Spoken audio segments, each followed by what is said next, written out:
بسم اللہ الرحمن الرحیم۔ السلام علیکم۔ امید ہے آپ سب خیریت سے ہوں گے۔ پیارے بچوں، جیسا کہ ہم اپنے پریویس ویڈیو میں سبق نمبر 3 کی نصف سبق کی پڑھائی کر چکے ہیں، آج ہم سبق نمبر 3 کی مکمل پڑھائی کریں گے۔ تو پیارے بچوں، اپنی کتاب کا سبق نمبر 3 کھولیے۔ سبق نمبر 3 تھا حضرت عثمان غنی رضی اللہ تعالیٰ عنہ۔ حضرت عثمان غنی رضی اللہ تعالیٰ عنہ کون تھے؟ حضرت عثمان غنی رضی اللہ تعالیٰ عنہ مسلمانوں کے تیسرے خلیفہ تھے۔ تو جیسا کہ ہم اپنی پریویس ویڈیو میں اس نصف سبق کی پڑھائی کر چکے ہیں، اب ہم اپنا آگے کا سبق شروع کرتے ہیں۔ حضرت عثمان غنی اسلام سے پہلے بھی جاہلیت کے طور طریقوں کو ناپسند کرتے تھے، شرم و حیا کے پتلے تھے، ہر قسم کی غیر اخلاقی باتوں سے سخت نفرت تھی۔ عرب میں اس وقت جوا اور شراب عام تھی، مگر آپ کسی برائی کے قریب تک نہیں گئے۔ آپ رضی اللہ تعالیٰ عنہ بڑے دولت مند اور نہایت سخی تھے۔ سخی یعنی کہ خدا کی راہ پر خرچ کرنے والا۔ آپ کا شمار مکے کے چوٹی کے دولت مند لوگوں میں ہوتا تھا، مگر آپ نے کبھی اپنی دولت پر فخر نہیں کیا، بلکہ بڑی سخاوت اور فیاضی سے امیر و غریب سب کو فائدہ پہنچایا۔ انہوں نے اپنی دولت مسلمانوں کے لیے خاص طور پر وقف کر دی تھی۔ آپ رضی اللہ تعالیٰ عنہ جو تھے بہت ہی زیادہ سخاوت پسند ہے۔ آپ غریبوں کی مدد کر دیا کرتے تھے، آپ ان کے فائدے کے لیے اپنی دولت، اپنی رقم خرچ کر دیتے تھے۔ آپ نے اپنی دولت کو غریبوں کی مدد کے لیے، غریبوں کی مدد کرنے کے لیے وقف کر دیا تھا۔ ایک بار کیا ہوا، مدینے کے شمال میں میٹھے پانی کا ایک کنواں تھا، جس کا مالک کون تھا؟ جس کا مالک ایک یہودی تھا۔ مسلمانوں کو پانی کی سخت تکلیف تھی۔ پیسے والے کیا کرتے تھے؟ پیسے والے جو لوگ ہوتے وہ میٹھا پانی خریدتے تھے، مگر غریب مسلمان اس سے محروم رہتے۔ جو یہودی تھا وہ میٹھا پانی کا کنواں تھا اس کے پاس، وہ کیا کرتا تھا؟ اس پانی کو فروخت کرتا تھا۔ اب جو امیر ہوتے تھے، جن کے پاس پیسے ہوتے، وہ تو پانی لے لیتے، لیکن مسلمان غریب تھے، اس لیے وہ میٹھے پانی سے محروم تھے۔ جب حضرت عثمان غنی رضی اللہ تعالیٰ عنہ کو یہ بات پتہ چلی تو حضرت عثمان غنی نے 35,000 درہم میں یہ کنواں خرید کر عام مسلمانوں کے لیے وقف کر دیا۔ حضرت عثمان غنی نے کیا کیا؟ حضرت عثمان غنی نے وہ کنواں یہودی سے خرید کر کتنے میں خریدا؟ 35,000 درہم۔ درہم کس کو بولتے ہیں؟ چاندی کے سکے۔ آپ نے 35,000 درہم میں یہ کنواں خریدا اور اس کو عام مسلمانوں کے لیے وقف کر دیا۔ حضرت ابوبکر صدیق کے زمانے میں ایک دفعہ سخت قحط پڑا۔ قحط مطلب کہ کھانے پینے کی کمی ہو گئی۔ انہیں بارش نہ ہوئی، بارش نہ ہونے کے سبب کیا ہوا؟ قحط پڑ گیا، کیونکہ زمینوں پر فصلیں نہیں ہوئیں تو اس کی وجہ سے قحط پڑا۔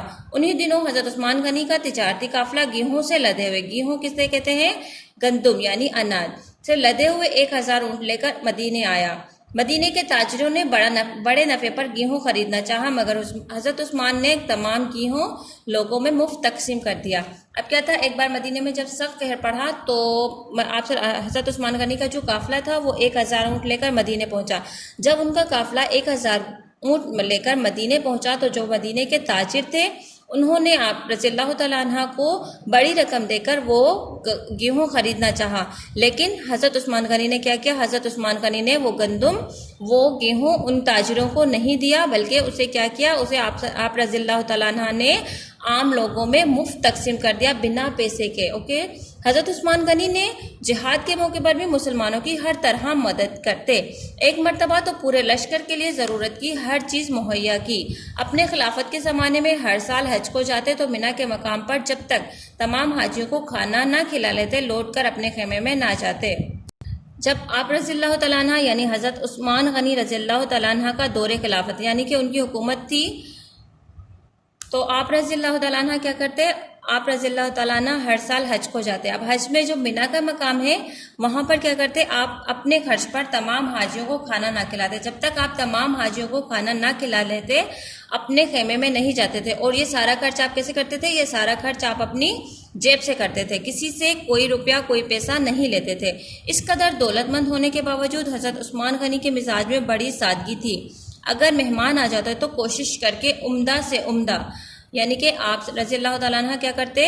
آپ رضی اللہ تعالیٰ کے پاس اگر کوئی مہمان آ جاتا تو آپ رضی اللہ تعالیٰ عنہ اس کو عمدہ سے عمدہ یعنی اعلیٰ سے اعلیٰ، لذیذ سے لذیذ کھانا کھلاتے۔ اور خود کیا کرتے؟ خود شہد اور زیتون، آپ رضی اللہ تعالیٰ عنہ خود شہد اور زیتون پر گزارا کر لیتے، لیکن اپنے مہمان کو عمدہ سے عمدہ، لذیذ سے لذیذ کھانا کھلاتے، سادہ لباس پہنتے، چٹائی پر سوتے، مگر اللہ کی راہ میں خرچ کر کے بے حد خوش ہوتے تھے۔ آپ رضی اللہ تعالیٰ عنہ اپنے اوپر خرچ نہیں کرتے تھے. آپ رضی اللہ تعالیٰ عنہ اللہ کی راہ میں غریب لوگوں کی مدد کر کے اپنی یعنی کہ ان کو اسی میں خوشی محسوس ہوتی تھی کہ وہ اپنی دولت اپنا جو سرمایہ ہے وہ غریب لوگوں پر اور اللہ کی راہ میں خرچ کر رہے ہیں، تو وہ اسی میں خوش تھے.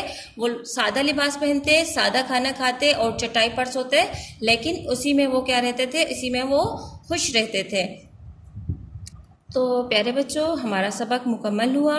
اب آپ کا ہوم ورک ہے کہ آپ نے سبق کی اچھے سے پڑھائی کرنی ہے، اور پڑھائی کے ساتھ ساتھ آپ نے کیا کرنا ہے، ایک حضرت عثمان غنی کے بارے میں چھوٹا سا پیراگراف لکھنا ہے اور ہمیں واٹس اپ کرنا ہے. اوکے اسٹوڈنٹ، اللہ حافظ.